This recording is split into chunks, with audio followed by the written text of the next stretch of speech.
There was a chassid back in the times of the Alter Rebbe who was planning to visit the Rebbe. It was a long, difficult journey in the cold winter of Russia. And he wanted to make the most of the experience. So he asked the knowledgeable chassidim in his town, what do I do to get ready? How do I prepare for this visit audience with the Rebbe? The chassid said to him, there's a special teacher who understands Chassidus very well. Go to him, it's on your way, stop at his place and ask him to tutor you in how to get ready for the visit. The man travels to this teacher, leaves a business that needs his attention, and comes to the house of this teacher, and the teacher makes him welcome. He says, settle down, it'll take a few days, and I'll prepare you. On the first day that the traveler was there, the teacher said, I'm not ready yet. Give me some time. Second day, not ready yet. On the third day, the teacher said to him, you know what? I've been thinking about it, and I really don't know what to tell you. I have nothing to say to you. Man was very distressed by this.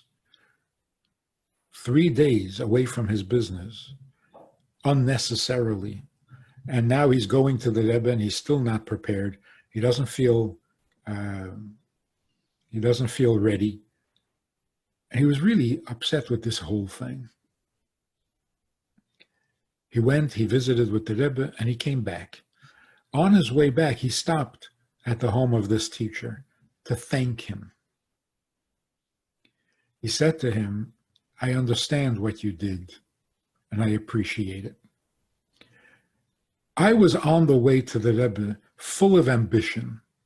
I'm going to get ready. I'm going to be prepared. I will be qualified. I will know what I'm doing. I will ask great questions. I will gain so much. But it was all about me. And I was not going to hear what the Rebbe was really saying because I wasn't really listening. I wasn't in the receptive mode. What you did to me shattered me.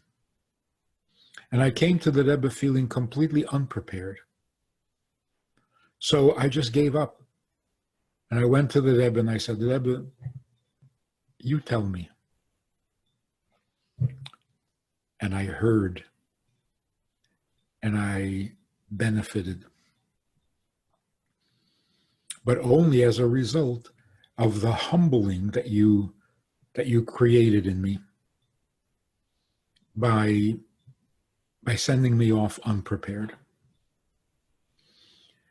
So if it was a conversation, the teacher would have said to this traveling chassid, you want to get prepared.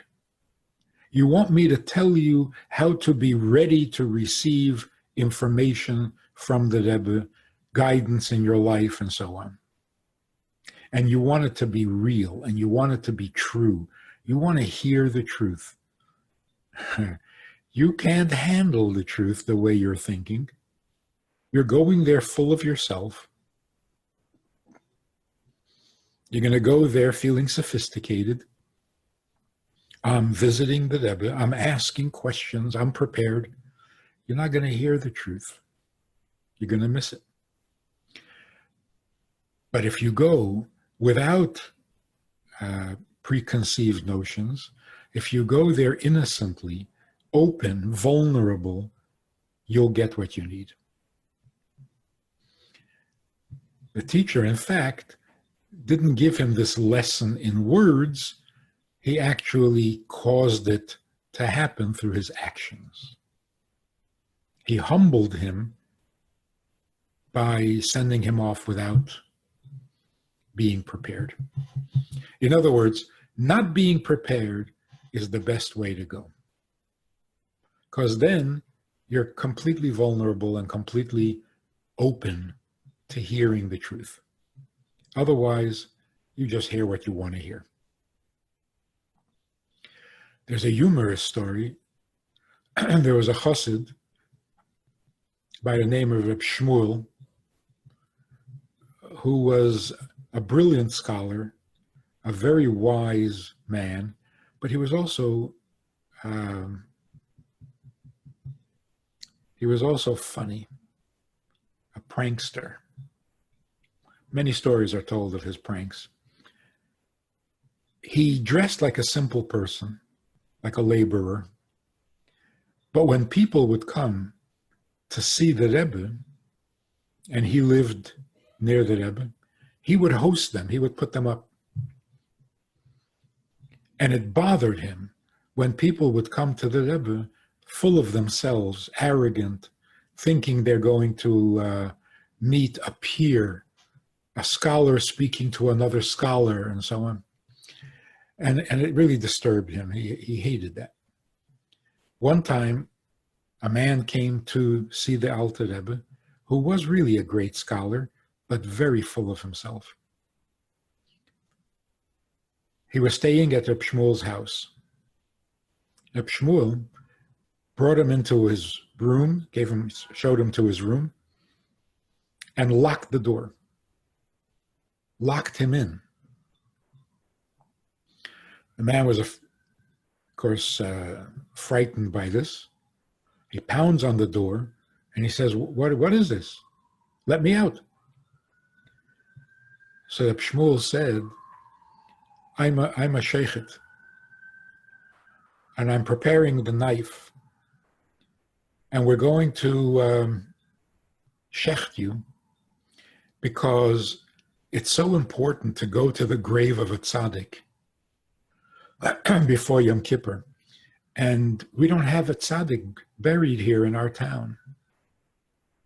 And since you're such a tzaddik, we want to have your grave here, so I'm going to kill you. The man said, I'm not that great a tzaddik, There are greater tzaddikim than me. Reb Shmuel said, beggars can't be choosers. There may be greater tzaddikim than you, but you are what we have, so a little tzaddik is better than no tzaddik at all. And the man said, no, really, I'm not a tzaddik at all. I'm not a tzaddik. And Reb Shmuel said, you look like a tzaddik to me. And the man confessed all his failings. And then Reb Shmuel opened the door and he said to him, okay, now go and hear what the Rebbe has to say to you, and you'll come away enriched. So the simplicity, feeling unprepared, just raw. Tell me the truth. Show me my way. Put me on my path. You don't do that by being sophisticated.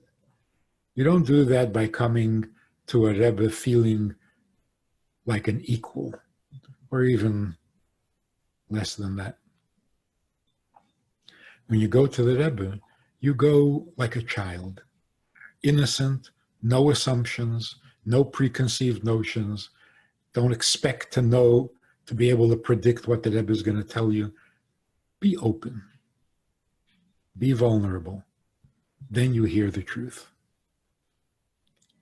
And that's why simple people, unassuming people, can hear the truth better than the sophisticated people. So learning Chassidus and really understanding godliness and becoming a real genius and scholar in Chassidic studies doesn't take away the simplicity. it actually adds to it. Because the study of Hasidus doesn't fill you with a sense of pride or achievement. On the contrary, it cleans away the interference of the animal soul and lets your godly soul hear what it needs to hear, uncomplicated, artless, just what's true. And once you hear it, you're changed forever.